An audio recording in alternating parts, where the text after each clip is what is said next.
किसने भेजा बे तुझे यहाँ? शेर खुद के अलावा किसी और के ऑर्डर्स फॉलो नहीं करता। तुम जैसा कुत्ता नहीं हूँ मैं। मेरा नाम टाइगर है, यंग टाइगर।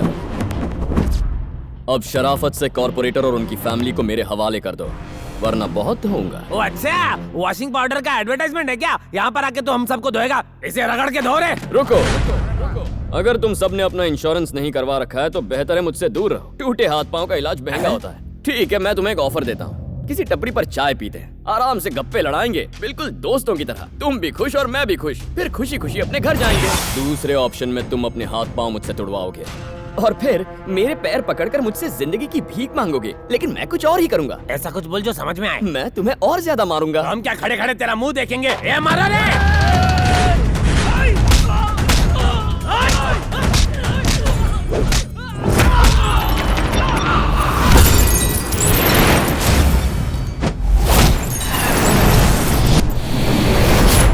तेरा दोस्ताना वाला ऑफर अच्छा है, वो तो सुना है ना। खूब जमेगा रंग जब मिल बैठेंगे तीन यार, तू मैं और मोदी की चाय पीकर दिल का कमल खिल उठेगा। वन टाइम ऑफर था, एक्सपायर हो गया।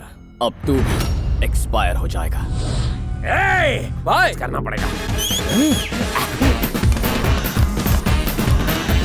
थर्ड अंपायर 2020 शुरू करो।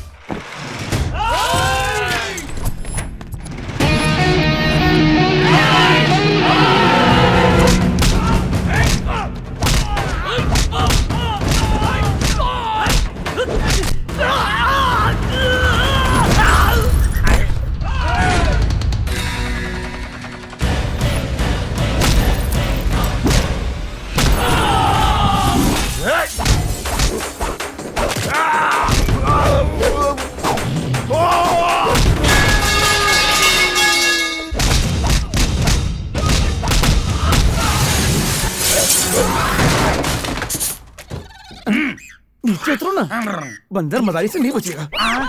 ठीक है।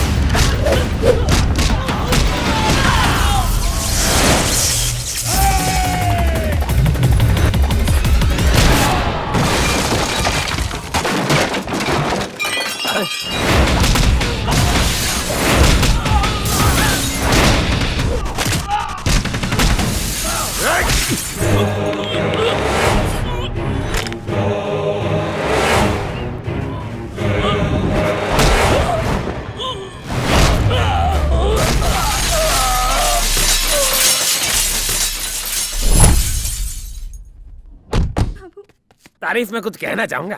तुम्हें बुलेट पर देखते ही समझ गया कि तुम बुलेट राजा हो। किसी को मारना हो तो बुलेट बन जाता है, और जब किसी को तबाह करना हो तो बुलडोजर।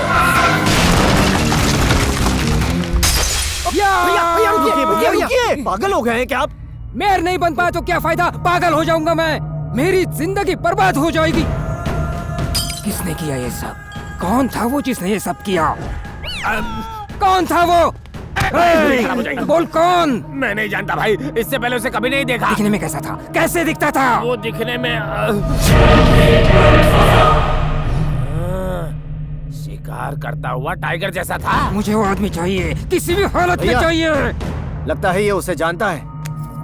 मैं तुम्हें मुंह मांगी कीमत दूंगा, तुम जो चाहोगे दे दूंगा, सिर्फ उसका नाम बताओ। मेरा नाम ले सके इतनी हिम्मत तेरे किसी चमचे में नहीं। मैं वो हूँ जो यहाँ तेरा पॉलिटिक्स खत्म करने आया है। कौन हो तुम? नाम जानना जरूरी नहीं है, बस काम की 3 बातें याद रखना।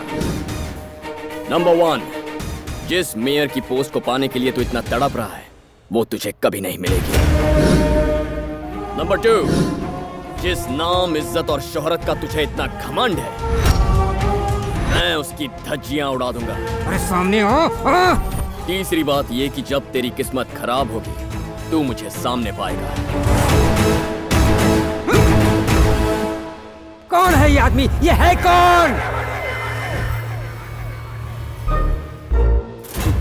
ये वो मॉम का फोन है। हाँ, हेलो। हाँ मॉम। कैसे हो बेटा? अपना ख्याल रख रहे हो ना? टाइम पर खाता हूँ, टाइम पर सोता हूँ। अभी भी सो ही रहा था। अभी तक?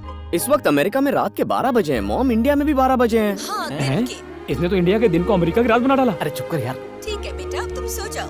Good night mom. Good night. तुम तो हमारे साथ छुट्टियां बिताने के लिए आए हो ना, ये मेयर के साथ झगड़ा क्यों कर लिया? तुमने माँ से झूठ क्यों कहा कि तुम यूएस में हो? मेरे गांव के लोग मुझे बहुत चाहते थे, वो मुझे अपने परिवार का सदस्य मानते थे। नमस्ते। कैसे हैं आप? ठीक है जी। बेटा वैसे तो हमारी बेटियों के लिए कई रिश्ते आए, लेकिन हमें तुम्हारे फैसले का इंतजार है। ये सब क्या है पापा? सब अपनी बेटियों का रिश्ता लेकर आए हैं। हमने तो कह दिया जो होगा तुम्हारी मर्जी से होगा। हाँ, तुम्हारे जैसा दामाद पाकर कोई भी अपने आप को भाग्यशाली समझेगा। बेटा तुम हम में से किसी की भी बेटी से शादी के लिए हाँ कहो तो हम सबको बहुत खुशी होगी। अब सब तुम्हारे हाथ में है। मेरे हाथों में नहीं, मेरी माँ के हाथों में। मैंने अपनी माँ से वादा किया है कि इन्हीं की पसंद से शादी करूंगा। बताइए मॉम, इनमें से किसकी बेटी पसंद है? चिट्टी ही मेरी बहू बनेगी। चिट्टी मेरी दोस्त थी, हम एक साथ पले बड़े हैं। श्रीवल्ली में मेरे पापा के दोस्त रहते हैं धनंजय। चिट्टी उन्हीं की बेटी है। बचपन में ही मेरी शादी उससे तय हो गई थी। परिवार के सभी लोग इस रिश्ते से बहुत खुश थे। चिट्टी बड़ी होकर हमारे घर की बहू बनने वाली थी। अब निकलते हैं भाभी। अच्छा, चिट्टी मेरे पास आओ। मैं नहीं आऊंगी, मुझे आंटी के साथ ही रहना है। इसे 2-3 दिनों के लिए यहीं पर छोड़ दो ना। अच्छा ठीक है, चलते। मालिक, धनंजय जी की कार का एक्सीडेंट हो गया मालिक। भाभी मुझे वचन दीजिए कि आप मेरी बेटी को माँ का प्यार देंगी और बड़ी होने पर अपने घर की बहू बनाएंगी। मैं तुम्हें वचन देती हूँ, चिट्टी मेरी बहू बनेगी। और उस दिन से मेरी मॉम ने चिट्टी को अपनी बेटी जैसा पाला। लेकिन एक दिन रामचंद्र जी, इन्होंने वादा किया था कि पंचायत का प्रेसिडेंट बनते ही ये जमीन के कागजात लौटा देंगे। आपके कहने पे हमने इन्हें प्रेसिडेंट बनाया था और इन्होंने हमारी जमीन फैक्ट्री बनाने के लिए किसी और को बेच दी। एक किसान की आंखें हमेशा आसमान की तरफ होती हैं और तुझ जैसे गलत इंसान की झुकी हुई होती हैं। तुम प्रेसिडेंट पद के लायक नहीं, अभी रिजाइन करो।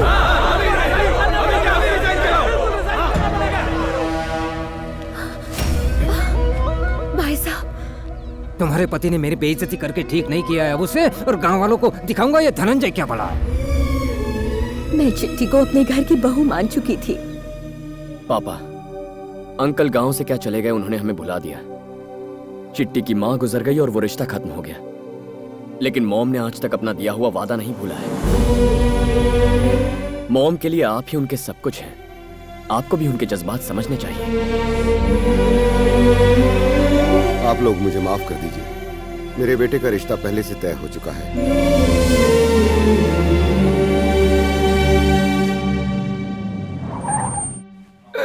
अरे आइए आइए आइए। मैं कोई सपना तो नहीं देख रहा हूँ, यकीन ही नहीं हो रहा। दोस्तों, ये मेरे बचपन के दोस्त हैं, गांव में सरपंच बन गए हैं। ठीक कह रहे हो ना? ये सब यहाँ के कॉर्पोरेटर्स हैं। अरे आप बैठिए ना, खड़े क्यों हैं? बैठिए बैठिए। हाँ तो कहिए, कैसे आना हुआ? बात बहुत ही खास है। इनके बेटे के लिए आपकी बेटी का हाथ मांगने आए हैं। सच कह रहे हो? क्या ये सच है? ए दिवाकर, दामोदर, यहाँ आओ, आओ सब आओ। सुना तुमने? मेरा दोस्त सब पुरानी बातें भुलाकर अपने बेटे के लिए मेरी बेटी का हाथ मांगने आया है। रामचंद्र, मेरे घर में आकर मुझसे मेरी बेटी का हाथ मांगने की तेरी हिम्मत कैसे हुई? चलो उठ।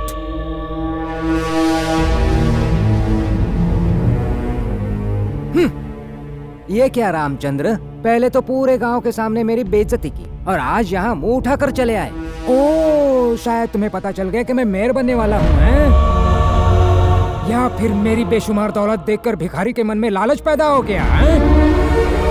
आज मेरा स्टेटस इतना ऊंचा है कि बड़े बड़े करोड़पति और सेलिब्रिटीज सिर्फ मुझसे अपॉइंटमेंट पाने के लिए तरसते हैं, और तू मेरे घर में नौकर बनने के लायक भी नहीं है। तेरे औकात मेरी जूती से भी कम है।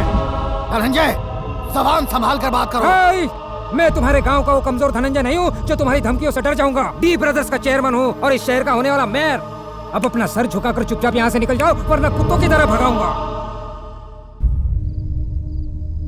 उसके अगले ही दिन उनसे झूठ कहकर कि मैं अमेरिका जा रहा हूँ, मैं सीधे यहाँ चला आया अपनी माँ का वचन पूरा करने, मेरे पापा के साथ हुई बेइज्जती का बदला लेने और चिट्टी को घर की बहू बनाने।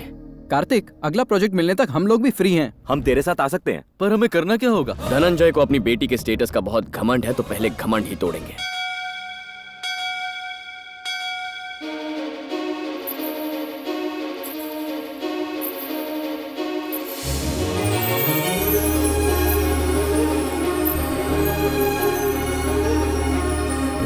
कहते हैं कि आपके कान में इच्छाएं बताने से इच्छाएं पूरी होती हैं। मेरे पास भी एक विश है। मैं जिससे प्यार करती हूँ, मुझे उसके बारे में कुछ भी नहीं पता। घर वाले मेरे लिए लड़का देख रहे हैं। इससे पहले कि ये लोग मेरी शादी करवाते, मुझे मेरे प्यार से मिलवा दो। दीदी, अंकल ने आपको बुलाया है। दीर्घायुष्मान। पंडित जी, आजकल कुछ भी सही नहीं हो रहा है। मेयर की पोस्ट भैया के हाथों में आते आते रह गई। इसमें आपकी कोई गलती नहीं। एक अशुभ ग्रह आपके भाई की कुंडली में है, जिसकी वजह से ये ग्रहण लगा हुआ है। इनका शिकार तो पक्का है। धनंजय जी, क्या आप अपनी बेटे के लिए लड़का ढूंढ रहे हैं? अमेरिकी बिजनेस में नायडू जी की बेटे के लिए बात चल रही है। एक बार लड़की की उम्र हो जाए तो उसे विदा करना ही ठीक रहता है। कहीं किसी के साथ भाग गई तो आप किसी को मुंह दिखाने लायक नहीं रहेंगे।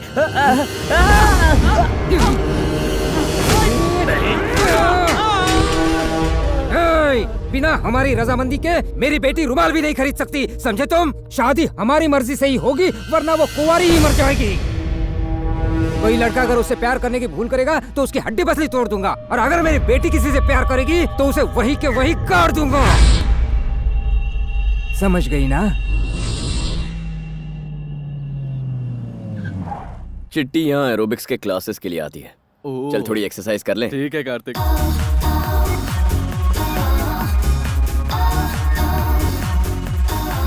ये गलत है भाई, लड़कियां वहाँ पतली हो रही हैं, हम खड़े खड़े मोटे हो रहे हैं। अबे साइज जितना तगड़ा रहता है ना, मार्केट में डिमांड उतनी ज्यादा होती है। भाई टाइगर आ रहा है। धड़कता हुआ दिल और तेजी से धड़कने लगा। ये हमसे एरोबिक्स के बदले मुजरा कराएगा। चलो किसको फोन कर रहा है? बॉस को टाइगर की इन्फॉर्मेशन दे रहा हूँ। पागल हो गया है क्या? बताने से कुछ नहीं होगा। वो तीनों भाई हमें इसे पकड़ने का ऑर्डर देंगे और फिर ये हम सबका भरता बनाएगा, और फिर वो तीनों भाई भी।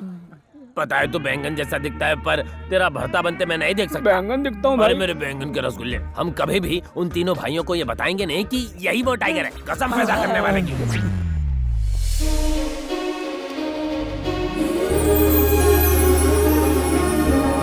काश यही चित्रा होती। क्या लड़की है। चला। देखा, हमें देखते ही उन लड़कों ने अपने चलने का स्टाइल बदल दिया। उन्हें लगता है लड़कियां उनको देखते ही उनकी बाहों में गिर पड़ेंगी।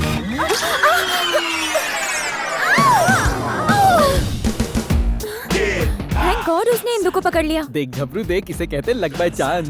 अब तुम बिल्कुल सेफ। How dare you? तुमने मुझे पकड़ा कैसे? मैंने क्या गलत किया? इस कांच की गुड़िया को नहीं पकड़ता तो टूट जाती। कहते हैं कि अगर किसी गिरती हुई लड़की को बचा लो तो 7 जन्मों का पुण्य मिलता है। क्यों? तुम लड़के कितने चीप होते हो। बस मौका मिला नहीं कि लड़की को पकड़ लो। जरूरत से ज्यादा ही बोल रही हो। क्या कर लोगे तुम? मारोगे? हाँ? मारोगे? तेरी इतनी हिम्मत कि मेरी कॉलर पकड़ ली। सुंदर कहीं तुम जानते नहीं हो मैं कौन हूँ। फिर से यहाँ दिखे तो हाथ पैर तोड़ दूंगी। अरे जा जा, शराब पीकर तेरे घर के सामने इतना हंगामा करूंगा कि सो नहीं पाएगी। मैं अपने गली के कुत्तों को छोड़ दूंगी। अरे जा, हवा आने दे। तेरी हवा तो मैं निकालूंगी। धनंजय की बेटी को बुला दीजिए मैम। वो तो अभी यहाँ से गई। जिसने कॉलर पकड़ ली कहीं वही लड़की चिट्टी तो नहीं? ये देखो धनंजय का घर। मैं दीवार कूद के जाता हूँ और चिट्टी को देख के आता हूँ।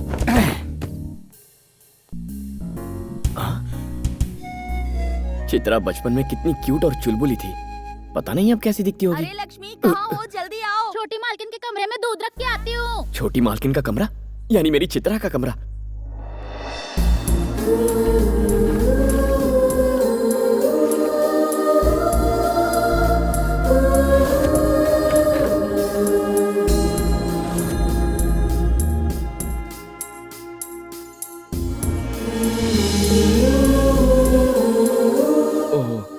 लगता है नहा रही है। इस वक्त यहाँ रुकना ठीक होगा? मेरी मंगेतर है।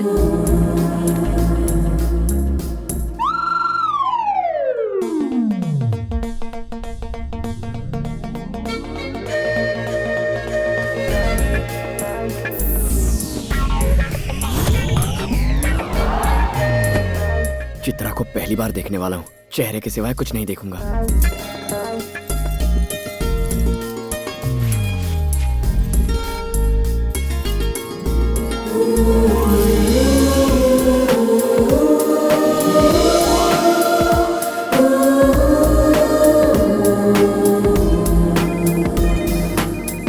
Hello hello Bhagyashree, I love you जान। भरत, कितनी बार तुम्हें समझाना पड़ेगा कि मैं कभी भी किसी से प्यार नहीं करूंगी। प्लीज ऐसा तो मत कहो, मेरी बात तो सुनो। देखो मैं बहुत अच्छी फैमिली का लड़का हूँ, तुम्हें खुश रखूंगा। देखो, लव मैरिज तो मैं करूंगी नहीं। शादी की भी तो अरेंज्ड मैरिज होगी, वो भी पापा की मर्जी से। भाग्यश्री की जिंदगी में लव आ ही नहीं सकता। तुम अपने लिए किसी और को ढूंढ लो। Okay bye. ओह, यानी मेरी चिट्टी का असली नाम भाग्यश्री है। मेरा भाग्य खुल गया। एक दिन तुम मेरे प्यार में पड़ जाओगी ये मेरा वादा है। ये क्या भाग्यश्री, मैंने अपना कमरा इसलिए दिया ताकि तुम जल्दी तैयार हो सको। पार्टी में सारे दोस्त वेट कर रहे हैं। But I am ready. तो तुमने उसे देखा? कैसी दिखती है? उम्मीद से भी ज्यादा खूबसूरत है। तुम्हारी चिट्ठी माला रेड्डी कॉलेज में पढ़ती है। तो कल से हम उस कॉलेज को ज्वाइन कर लेंगे। पर कोई सीट भी तो खाली होनी चाहिए। साइट सीइंग करने के लिए सीट की जरूरत नहीं पड़ती। चलो।